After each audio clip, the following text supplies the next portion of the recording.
นี่ก็สิเป็นพักหล่อมใหม่ทุกคนไก่สิออกแล้วต้นก็สิบ่งามแน่จักหน่อยเพราะว่ามันสิยืดพักบ่มีแดดเนาะดูต้นมันปานผีกองก่อยโอ้ยเบิ่งอยู่ล่ะแสงบ่พอเนาะยืดเบิดฟังตะปุ่นกะกะลัง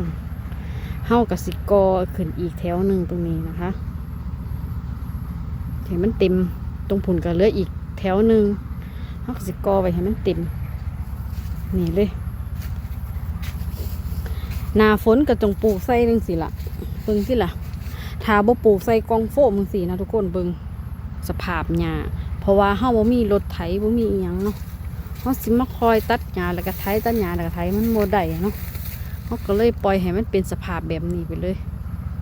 ดูหญ้าเลี้ยงงัว